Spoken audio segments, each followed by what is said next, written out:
اللہ تعالی علیکم رقیبا۔ یہ پہلا سبق تھا کتاب خدا کا، یہ پہلا سبق تھا کتاب خدا کا کہ مخلوق ساری ہے کنبہ خدا کا، وہی دوست ہے خالق دوسرا کا، خلائق سے ہے جس کو رشتہ اولا کا، اور یہی ہے عبادت، یہی دین و ایمان، یہی ہے عبادت، یہی دین و ایمان کی کام آئے دنیا میں انسان کے انسان۔ اللہم رب اشرح لی صدری ویسر لی امری واحلل عقدۃ من لسانی یفقہوا قولی۔ دینی اور ملی بھائیوں، بزرگوں، خواتین اسلام، عزت مآب ماں اور بہنوں، ابھی خطبہ مسنونہ کے بعد سورہ نساء کی چند آیتوں کا شرف حاصل کیا گیا ہے،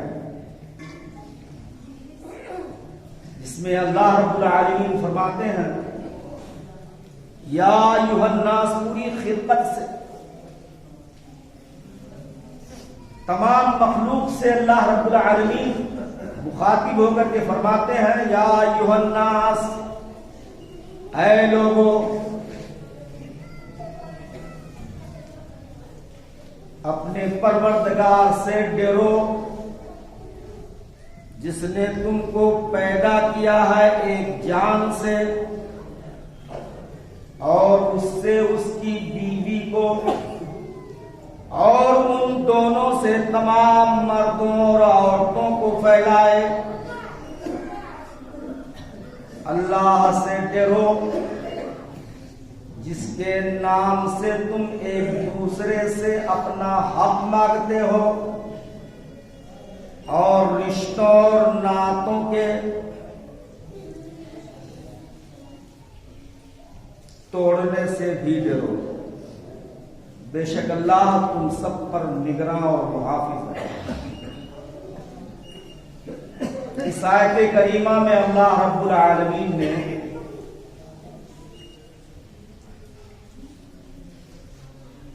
اپنے عزیز و اقارب کے ساتھ اچھا سلوک کرنا اور ان کے حق کو ادا کرنے کے لیے زور دیا ہے۔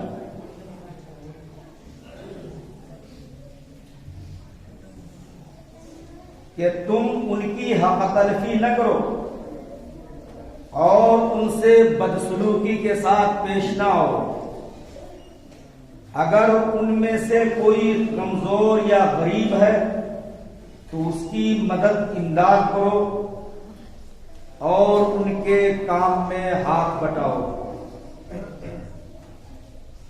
ایک دوسری جگہ پھر اللہ رب العالمین فرماتے ہیں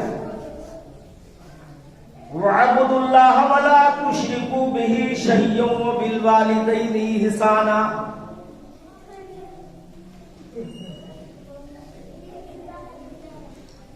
اللہ کی عبادت کرو، اس کے ساتھ کسی کو شریک نہ کرو، اور اپنے ماں باپ کے ساتھ اچھا سلوک کرو۔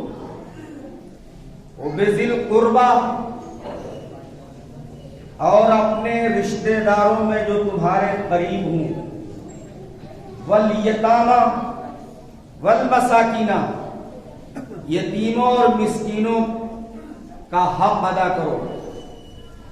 وَالْجَارِ ذِي الْقُرْبَى، اور تو تمہارے قریب تمہارے ہمسایہ ہوں یا اجنبی ہمسایہ ہوں۔ وَابْنَ السَّبِيلِ، اور راستے کا ساتھی ہو، اور ان لوگوں کی جن کے ہاتھ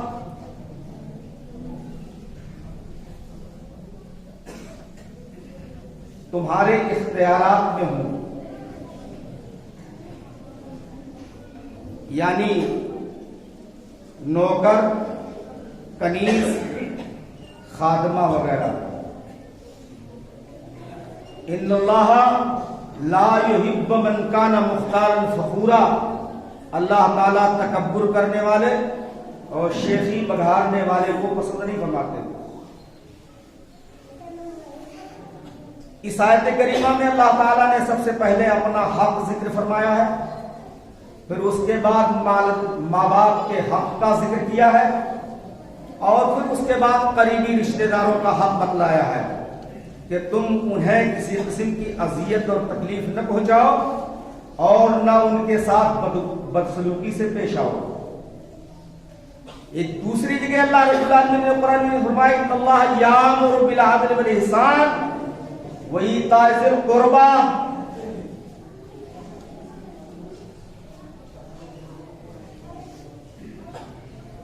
اللہ تعالیٰ تمہیں عدل و انصاف کا اور نیکی اور بھلائی کا اور قرابت داروں کے ساتھ حسن سلوک کرنے کا حکم دیتا ہے.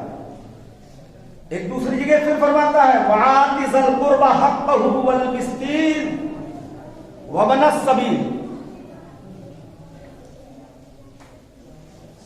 قرابت داروں، رشتہ داروں اور مسکینوں اور راستے کے ساتھی کا حق ادا کرو. ایک دوسری جگہ فرمایا گیا والذین یصلون ما امر اللہ بہ ان یوصل بہ. اللہ تعالیٰ تمہیں رشتوں کو جوڑنے کا حکم دیتا ہے، توڑنے کا نہیں. اللہ کے رسول جناب محمد رسول اللہ صلی اللہ علیہ وسلم کی حدیث ہے جو شخص یہ پسند کرتا ہو کہ اس کی عمر میں اضافہ ہو اور اس کی رزق میں کشادگی ہو، اسے چاہیے کہ لوگوں کے ساتھ صلہ رحمی کرے. ہر انسان کو اپنی عمر، اپنی زندگی محبوب اور پیاری ہوتی ہے. آپ چاہتے ہو کہ کاتب تقدیر نے جو آپ کے عمر کے سلسلے میں آپ کے تقدیر میں لکھ دیا ہے، اگر چاہتے ہو کہ ہماری عمر میں اضافہ ہو جائے، اور ہر شخص یہ بھی چاہتا ہے کہ اس کی رزق کشادہ سے کشادہ ہو جائے، زیادہ سے زیادہ ہو جائے. اللہ کے نبی نے فرمایا اگر تم چاہتے ہو کہ تمہاری عمر میں زیادتی ہو اور تمہارے رزق میں کشادگی آ جائے تو تمہیں چاہیے کہ لوگوں کے ساتھ صلہ رحمی کرو. ایک شخص اللہ کے رسول کی خدمت میں حاضر ہوا اور عرض کیا اللہ کے رسول میرے کچھ قرابت دار ہیں،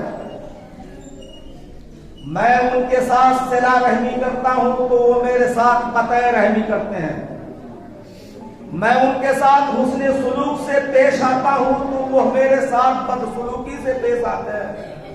اللہ کے نبی جناب محمد رسول اللہ صلی اللہ علیہ وسلم نے فرمایا اگر ایسا ہے تو تو ان کے منہ میں گرم خاک ڈال رہا ہے، اور جب تک تو ایسا کرتا رہے گا اللہ کی طرف سے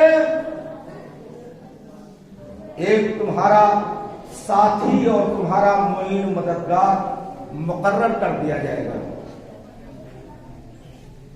اللہ کے رسول نے ایک دوسری حدیث میں فرمایا لا يرد القدر الا الدعاء ولا يزيد العمر في البر. تقدیر کو سوائے دعا کے کوئی چیز رد نہیں کر سکتی. غلامی میں نہ کام آتی ہے تدبیریں نہ شمشیریں، جو ہو ذوق یقین پہلا تو کٹ جاتی ہے جنزیریں. وہی اندازہ کر سکتا ہے اس کے زور بازو کا، نگاہ مرد مومن سے بدل جاتی ہے تقدیریں. لا يرد القدر الا الدعاء. تقدیر کو کوئی چیز رد نہیں کر سکتی ہے مگر دعا. ولا يزيد في العمر الا البر. اور عمر میں اضافہ کوئی چیز نہیں کر سکتی ہے سوائے نیکی اور بھلائی کے کام. نیکی اور بھلائی کی وجہ سے آپ کی عمر میں فضولی، آپ کی عمر میں زیادتی، آپ کی عمر بڑھ جائے گی. اس حدیث سے معلوم ہوا کہ صلہ رحمی کرنے سے عمر میں اضافہ ہوتا ہے اور موت میں تاخیر ہو جاتی ہے. عمر میں اضافہ اور موت میں تاخیر ہو جاتی ہے، اجل میں تاخیر ہو جاتی ہے. اس حدیث سے معلوم ہوا کہ جو شخص صلہ رحمی کرتا ہے اس کی عمر میں اضافہ ہوتا ہے اور اس کے رزق میں کشادگی آ جاتی ہے.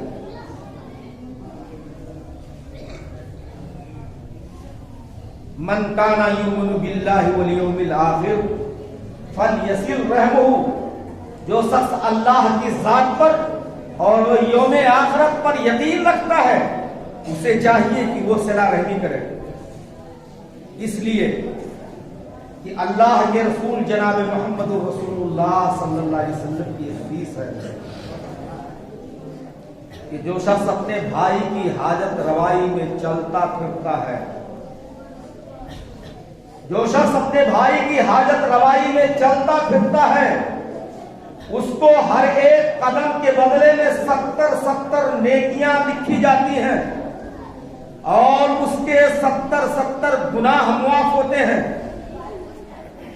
اگر اس کے ہاتھوں سے اس کی حاجت روائی ہو گئی تو وہ گناہوں سے ایسا ہو جاتا ہے جیسے کہ ابھی ماں کے پیٹ سے جنم لیا ہے. اور اگر اس درمیان میں اس کی موت ہو گئی تو بغیر حساب کتاب کے جنت میں داخل ہوتا ہے. بغیر حساب کتاب کے جنت میں داخل ہوتا ہے.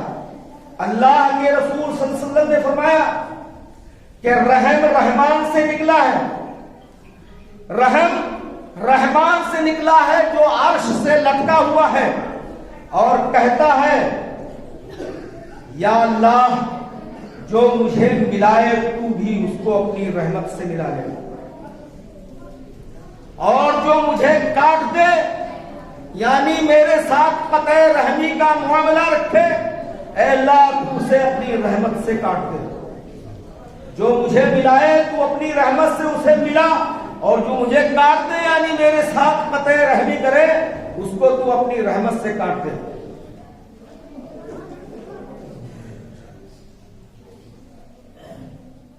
حضرت عائشہ صدیقہ جو ام المومنین سارے مسلمانوں کی مائیں ہیں، آپ نے سنا ہوگا کہ حضرت عائشہ صدیقہ پر تہمت لگائی گئی تھی. کچھ سادہ لوگ مسلمان اس تہمت میں شریک تھے، اسی میں مصطح رضی اللہ تعالیٰ عنہ بھی تھے. حضرت مصطح صدیق اکبر حضرت ابوبکر صدیق رضی اللہ تعالیٰ عنہ کے قریبی رشتہ دار تھے جو بہت زیادہ محتاج اور غریب تھے. حضرت ابوبکر صدیق رضی اللہ تعالیٰ عنہ حضرت مصطح کی بڑی مدد امداد کرتے تھے. لیکن جب یہ سنا کہ تہمت لگانے والوں میں سے میری بیٹی کو تہمت لگانے والوں میں سے مصطح بھی شریک تھے تو قسم کھا لیا، قسم ہے اس ذات کی جس کے قبضے قدرت میں میری جان ہے، اب جو مدد امداد جو گھر کے اخراجات میری ذات سے پورے ہوتے تھے، گھر چلایا جاتا تھا میری ذات سے، اب میں قسم کھاتا ہوں کہ مصطح کو ایک پیسہ بھی مدد امداد کے لائن سے نہیں دے سکتا. لیکن جب آسمان سے وحی کے ذریعے سے حضرت عائشہ صدیقہ رضی اللہ تعالیٰ عنہا کی بحریت کے سلسلے میں آیت نازل ہوئی تو وہی اللہ تعالیٰ کی طرف سے عفو اور درگزر کرنے کا بھی تلقین کیا گیا تھا کہ اپنے دشمنوں اور اپنے مخالفین کے ساتھ عفو اور درگزر کا معاملہ رکھو. جس طریقے سے حضرت ابوبکر صدیق رضی اللہ تعالیٰ عنہ پہلے ہی سے مستحق کی مدد امداد کرتے، ان کے گھر کو چلاتے تھے، ٹھیک اسی طریقے سے پھر مستحق کے ساتھ وہی مدد امداد کا معاملہ جاری رکھا۔ یہ تھا صدیق اکبر کی صلہ رحمی، جنہوں نے آپ کی حقیقی بیٹی اور چہیتی بیٹی کے لیے تہمت لگانے والوں میں شرکت۔ اللہ کے رسول جناب محمد رسول اللہ صلی اللہ علیہ وسلم نے فرمایا، اِنَّا هَذِهِ الرَّحْمَةُ سَجْنَةٌ مِّنَ الرَّحْمَٰنِ عَجَّ بَدَلٍ۔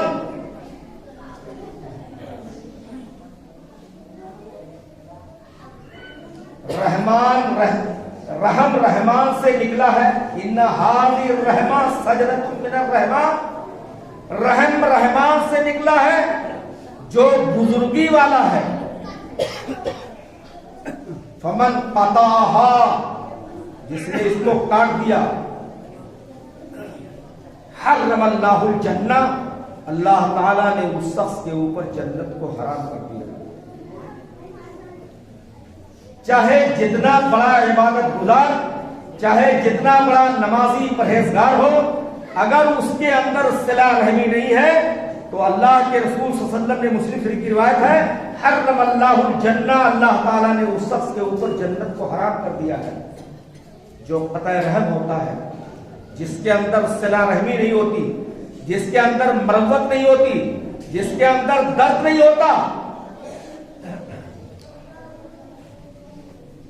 اگر بھولتے ہم نہ قول پیغمبر کہ باہم مسلمان ہیں سب برابر، اور برادر ہے جب تک برادر کا یاور، برادر ہے جب تک برادر کا یاور، معین اس کا خود ہے خداوند داور، تو آتی نہ بیڑے پہ اپنی تباہی، فقیری میں بھی کرتے ہم بادشاہی۔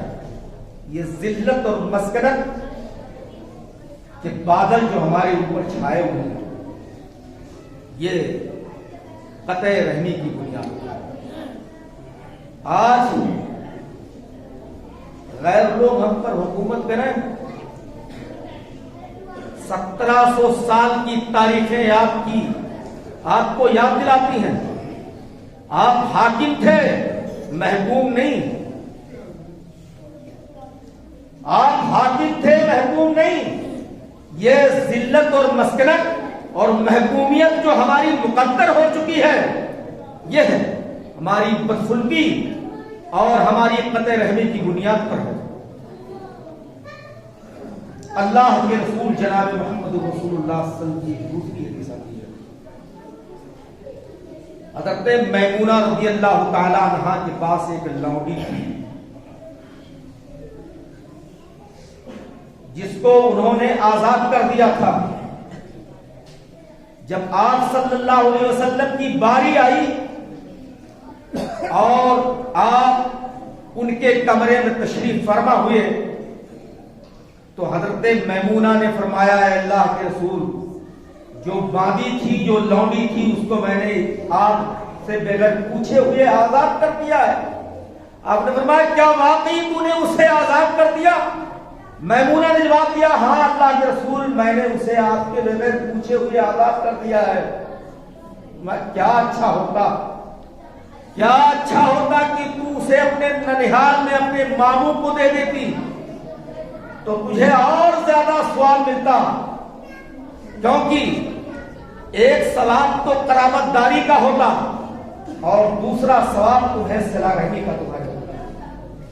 ایک ثواب، ایک اجر تمہیں قرابت داری کا ہوتا اور دوسرا اجر اور دوسرا ثواب تمہیں صلہ رحمی کا ہوتا۔ معمولی سی بات ہوتی ہے، ہمارا دل سخت ہو جاتا ہے اپنے بھائی کے لیے، اپنے بھائی کے لیے بھی، اپنے قریبی ہمسایہ کے لیے بھی۔ قرآن ادھر نص آپ کو آواز دیتا ہے، یہ ساری حدیثیں اسی نص کی ترجمانی کرتی ہیں، تفسیر کرتی ہیں۔ کیا اچھا ہوتا کہ تم اسے اپنے ماموں، اپنے ننہال، اپنے ماموں کو دے دیتی، تو تمہیں دوہرا ثواب ملتا ہے، قرابت داری کا اور دوسرا صلہ رحمی کا۔ آپ جانتے ہو آج کی شب جو گزر چکی ہے، آج کی شب جو گزر چکی ہے، آج جمعہ کی شب تھی جو آپ سے گزر گئی ہے، ختم ہو گئی ہے. جمعہ کی شب کو اللہ تعالیٰ تمام لوگوں کے اعمال کو اپنے حضور پیش کرواتا ہے. لیکن جو شخص قطع رحم ہوتا ہے اس کے اعمال نہ تو اللہ مقبول فرماتا ہے، اور مقبول نہ فرمانے کی وجہ سے اللہ کے حضور پیش بھی نہیں کیے جاتے. بڑے بدنصیب ہیں وہ لوگ جو قطع رحمی کے شکار ہیں، جن کے اندر صلہ رحمی نہیں ہے. یہ رات جو گزر گئی ہے جمعہ والی، نہ تو اللہ کی بارگاہ میں ان کے اعمال قبول ہوئے ہیں اور نہ پیشی ہوئے ہیں.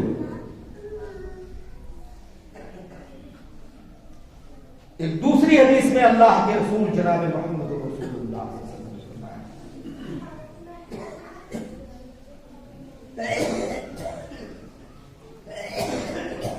ایک شخص اللہ کے رسول کی خدمت میں حاضر ہوا اور عرض کیا، اللہ کے رسول، لوگوں میں میرے حسن و سلوک کا سب سے زیادہ حقدار کون ہے؟ آپ نے فرمایا تیری ماں. اس نے پھر کہا اللہ کے رسول اس کے بعد کون ہے؟ آپ نے فرمایا تیری ماں. یہاں تک کہ دوبارہ سہبار آپ نے فرمایا تیری ماں تیری ماں تیری ماں. اس نے پھر پوچھا اللہ کے رسول پھر کون ہے؟ آپ نے فرمایا تیرا باپ. اس نے پوچھا پھر کون ہے اللہ کے رسول؟ فرمایا وہ جو تم سے زیادہ قریب ہو، وہ جو تم سے زیادہ قریب ہو.